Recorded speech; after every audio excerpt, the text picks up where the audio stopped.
This is Lab Medicine Rounds, a curated podcast for physicians, laboratory professionals, and students. I'm your host, Justin Kreuter, a transfusion medicine pathologist, assistant professor of laboratory medicine and pathology at Mayo Clinic. Today, we're rounding with Monica Ibarra, instructor in healthcare administration and equity, inclusion, diversity advisor at Mayo Clinic, and also the Mayo Clinic Alex School of Medicine I-DARE course director. Thanks for joining us today, Monica. Absolutely. Thank you for having me in this space. This is refreshing for me. This is a wonderful opportunity to connect with you. I know you and I have kind of been working in other circles together, and I've been so impressed with the conversations we've been having. I'm really excited to bring this to our audience today. And I want to kick this off with kind of why are diversity conversations important to have? Right.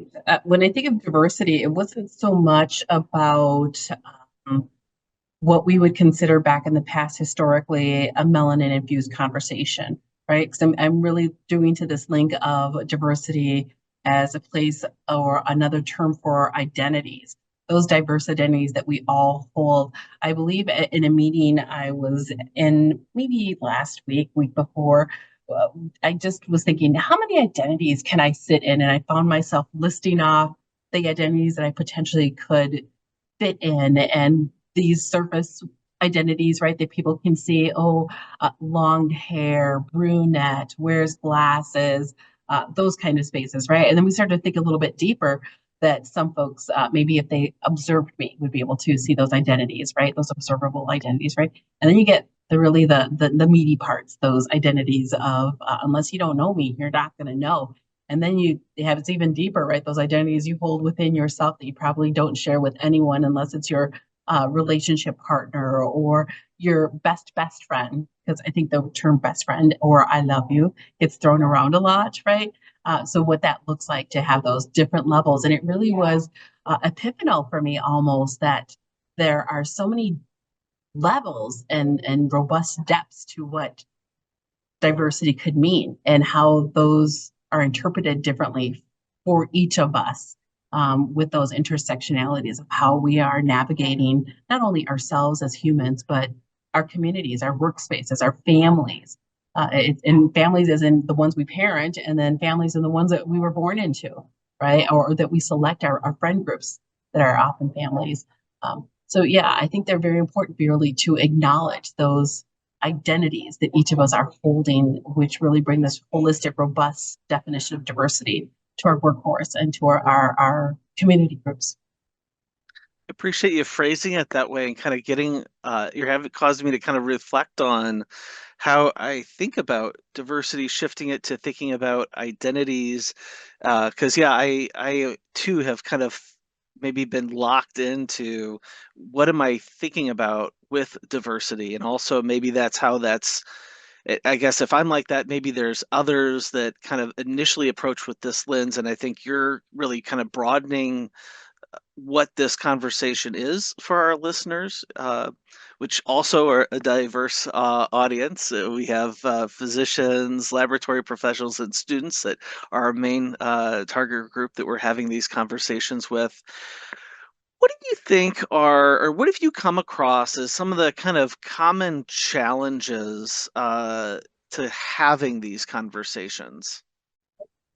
Yeah, I think we're all humans. First of all, I think I need to call that out for folks because sometimes people forget that we're humans and humans make mistakes, and those mistakes are driven by fear or unawareness or a lack of information to really be able to impart or import conversation on others. And therefore, that fear of making a mistake is I'm just not going to be a part of that conversation. I'm not going to broach what it looks like to be in a bioethic family, broach a conversation what it looks like to live with a chronic illness. The more importantly, it's invisible. So I know you have this, but I don't know why you have it. And uh, therefore I'm just not going to talk about it because I'm confused by it. And versus driving with curiosity. And some people don't want to hear what your curious questions are. It really depends on the day of what it is that folks want to have that. So not wanting to make a mistake, a fear of I don't want to make a mistake, or I don't want to look like I'm not informed or a part of the group of these folks who are having these broader conversations. And then I think of something as a parent that I learned very early on, this space of a three-part apology. What does that look like when I apologize to a person? And I'm sorry, it doesn't often quite suffice. It really should be that acknowledgement, like, gosh, I made an error. I see that now. And let me acknowledge that I made that error. And then really this affirmation, I will do better. I definitely will do better. And so for me, I take great comfort that I have that tool in my pocket. I can come back if I don't know, if I ask an inappropriate question or overstep a boundary, that I can intrinsically share that three-part apology regarding my lack of aligning my intent to the impact of what I have said or what I have done or where I have been. So I think that tool will really permit people to lean in to have difficult conversations. Your answer there, it's making my mind go to something that's kind of quite technical, maybe, but in pathology, there are areas. So in general, pathology is one of those specialties, particularly anatomic pathologies, where people are signing out diagnoses where, I think the kind of adage or the idea of you just can't be wrong, right? You don't want to miss a cancer, you don't want to overcall a cancer when it's not right. This idea of you have to be right, and why pathologists will maybe sign things out as cannot rule out or suspicious for, and kind of using this line of clinical correlation required, right? Where I think people are trying to send signals of, where our confidence is.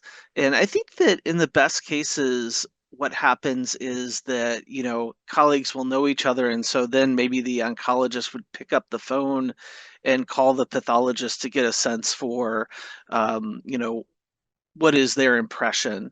Or when we have a meeting and, we have tumor boards where different specialists may come together and maybe have some of those conversations about what we mean. And I'm kind of thinking about that with what you said about we're human and we make mistakes. And I mean, there's some ways that I'm interacting with my community face to face or maybe with video face to face. And there's other ways that I'm interacting with my communities through email, written kind of conversation. Maybe even we talk about social media. Do those areas have a contrast for when we're talking about diversity or how we approach those conversations in these different environments? Uh, I'm smiling as you talk. In my head, mine was rolling too. I think in Mayo Clinic, I've often disclosed that I have multiple sclerosis, and I've had it for. I was diagnosed just after my daughter was born, my youngest daughter, and that one person, that youngest daughter, is my. We should all have this, by the way, in our life. A person who pushes back and asks those tough questions of you, right? Um, but in that space. With MS, I learned this word idiopathic. I absolutely do not like that word idiopathic. Why does that mean I don't like it? Because I know some of the answers because I have this lived experience for MS. And although the practitioner legally has to write, we don't have those data sets to be able to support this assertion regarding this diagnosis. So therefore it's idiopathic because we don't know, right? And in my head, no, I know this little lady did this. By this little lady, it's me, right? This little lady did this, therefore it's that and that. And then that young person that I talk about, where she would say to me statements of, "Hey, mom." I don't know if that's the coolest way to say that, or for example, in our emails, sometimes I will just pop off a quick text message to her, and I'll put my initial, and she'll punch back, or she'll push back and say, "Mom, this isn't a business meeting." And I'd be like, "I don't know what you mean. I don't understand." She goes, "I don't need your initial. I know it's M for mom," which I think is so funny. It's not M for Monica, because in my head, I'm just very quickly pushing it off. But I do tend to, when it comes to social media, I do tend to use more professional terms. I do tend to be very careful in what I am wording. I do intentionally think of my audience who potentially will read this. who will have this understanding. As a course director, when I read students' responses, oftentimes they'll just shoot off an acronym. And although I know what they're talking about, or I know that I can go to the internet and pull out what that acronym means through this context and through this lens, I really try to write through the lens of the folks who's receiving this content doesn't know what I'm talking about, whether it's EID, whether it's anti-racism, whether it's a three-part apology. So really trying to be in that space of informative, but that lens of compassion that folks may not have that context or understanding of what I'm trying to say. So really trying to approach through that lens of I want this shared conversation. I want to understand you, and I want you to be able to understand me too. I like the deliberateness you're bringing to that, and I wonder, there's a lot of us, a lot of the listeners of this podcast and viewers on YouTube that are, formal. They have formal leadership roles, and certainly there's probably also a lot who are aspiring for taking on those leadership roles. And I'm curious for your thoughts on how leaders can navigate these challenges that come up of how do we facilitate kind of meaningful conversations, and it doesn't become so because we're worried about making mistakes that it doesn't really get into what needs to be said. Do you have thoughts on how leaders can do this, can approach with this kind of deliberate nature? Yeah, I think that EID is a tough topic for folks. Anti-racism, a tough topic for folks. So anti-racism is really actionable. And you take the space of self-awareness. What are my implicit biases? And folks oftentimes don't ask that of themselves. What are my implicit biases? Did I take the IDI and did it feel comfortable? Was it appropriate? And really instead of questioning the tool that was used of how to pull that assertion of oneself, turn that mirror and that lens around. What does that say about me and why am I feeling this way? Let me peel that onion. And oftentimes that is really, really challenging to do. So I really do challenge our leaders to take that self-awareness, that moment to step back and take a peek at themselves and take a look at your triggers. Find a way to pause. I love the 9-second pause. I don't know if folks are aware of that. So when you pose a question, wait 9 seconds. Typically, people say, "Oh, I waited 3 seconds." I've learned since 9 seconds, folks can't really bear that, and they start to jump in with content. But that take that pause in oneself to look at what your triggers are and what is bringing that forth in you. And for me, I tend to put my tongue on the roof of my mouth, and I try to breathe through my nose intentionally. Um, why is it? And I smile a lot, right? So I keep that smile on my face to really like, okay, all right. And I start to very quickly, and the more you do it, the quicker you are at processing those internal thoughts that you have of oneself. The next thing is really model EID principles. So if you notice here, it says she, her on my Zoom. If it were me and I was able to input which one I really wanted, it would say AS as my pronouns. But we don't have the capacity to do that on our Zoom. But really utilizing that pronoun and really messaging, that informal messaging. If you look at me and you see my pronouns on there, must be a person who A, has a conversation regarding equity, inclusion, diversity, and knows that principle. B, has an awareness of how that impacts our inclusion on the workforce.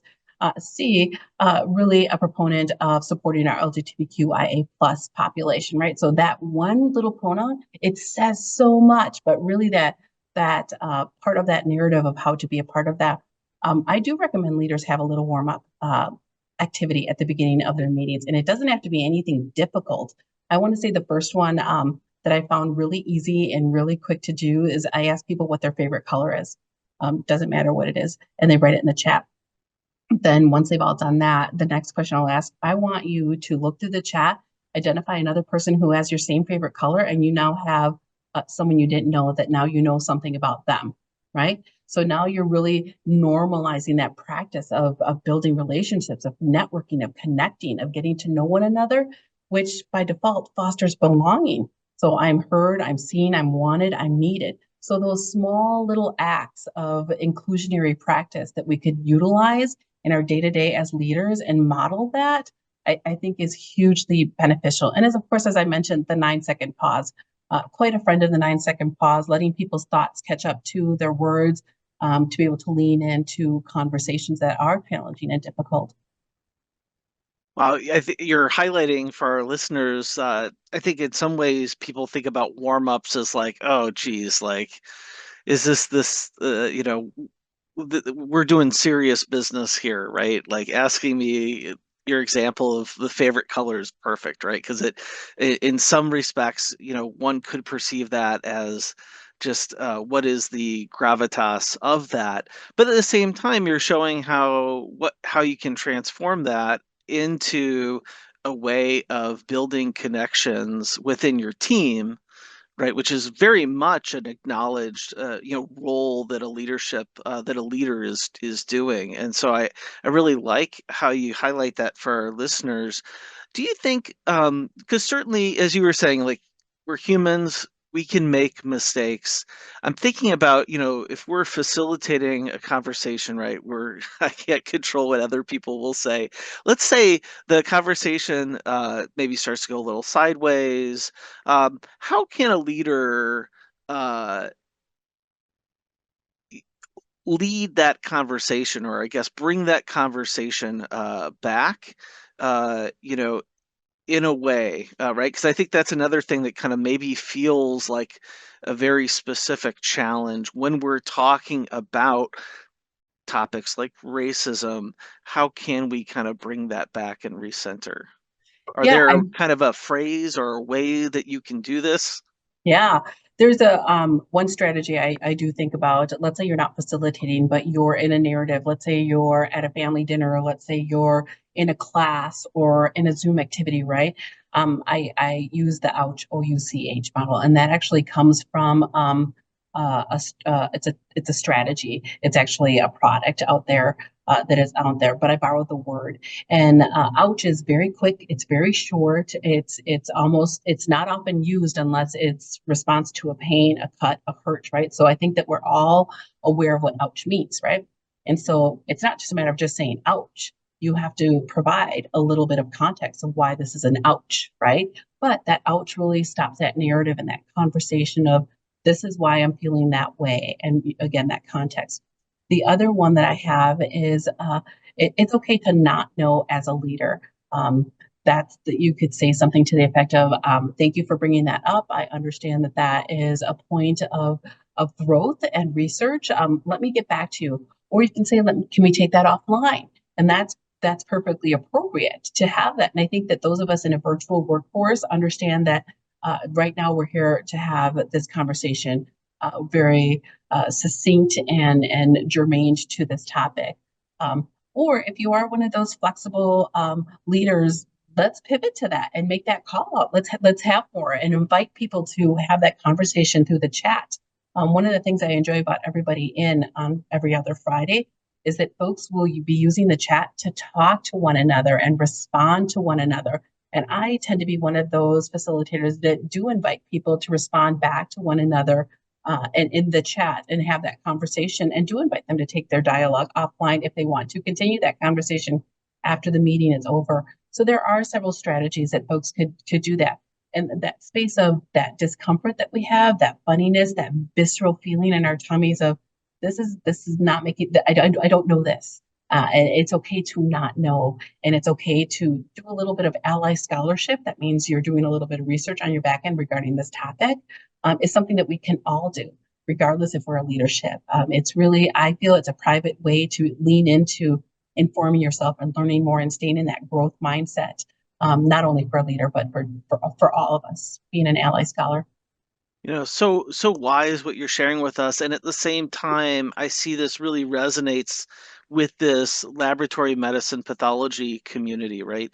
We have, values around being lifelong learners, Yeah. and because of that, because the field is so huge, there's this element of, like I very rarely know the answer to a question off the top of my head. A lot of clinical things that come up, I have to do a little bit of work and follow up. And so I think that's something that our audience is used to a certain degree. Also for our students, I think it's always nice to normalize this behavior of it's okay to not know immediately. And the important thing is how are you going to kind of work through this? And I hear that in your answer. One of the things I guess as we kind of close out this conversation, uh, you were talking about the importance for leaders to be self-reflective and to gain a little bit of self-insight. I know we're a little bit past the new year, but it's still in the first part. I wonder, are there kind of one or two kind of recommended diversity reflections, questions that maybe our audience can kind of take away and reflect on from your conversation today? Yeah, it's actually it's first of all be an ally scholar, right? Read all sorts of things, understand different communities, different demographics, different identities than yours. And although folks, I don't have friends that fit that demographic. I don't know people. There's a whole lot of other stuff out there. There's movies, there's media, there's articles, there's community, Facebook group communities that you could join, and different merges here at Mayo Clinic, right? That folks can lean into. And that would be really a way for you to normalize for yourself how to engage with other personalities, other principles, other culture groups, different social norms that others have for their identities. That's one of the things that I really believe in. Another thing that I strongly believe in is really taking that self-awareness look and really doing that heavy lift of identifying what your biases are and why you hold those biases. You're not looking to solve those biases. We all have biases, but what you are looking to is to be able to manage those biases. You're not going to mitigate them because those biases are actually taught to us from a very young age, from our community, from our family, from the books we read. But it's a way for you to understand why you hold them, and therefore being able to have that internal talk, that muscle memory that you have, to very quickly navigate those spaces and push back. Identify a trick. It's not a trick, it's a strategy. For example, like myself putting the tongue to the roof of my mouth and taking that breath. That it took years to develop that, right? It took years for me to develop being able to look people in the eyes. That was culturally that was not something that my demographic would do as Latinos, and that took me years to learn how to do that. And I actually try to look at people's left eye versus their right eye. It's data shows that you build a stronger relationship if you look at people in the left eye. I don't know why I know this minutia, right? The ally scholarship stuff that you find out, but really learn how to peel your own onion through different pieces of self-awareness. And that can be done regardless of how old you are, what role you're at, what department you sit in. That's really, I think, a good way to be an active anti-racism individual to really move policy practices, workforce, social norms. We've been rounding with Monica Ibarra on the importance of EID. Monica, I really appreciate you taking the time to talk about this and to talk about a lot of the wisdom about how to navigate these conversations. Yeah, thank you so much for having me. I really appreciate this fun conversation and a new way to be able to express and really support our folks in great work. And to all of our listeners, thank you for joining us today. We invite you to share your thoughts and suggestions via email to mcleducation@mayo.edu. If you've enjoyed this podcast, please subscribe. And until our next rounds together, we encourage you to continue to connect lab medicine and the clinical practice through educational conversations.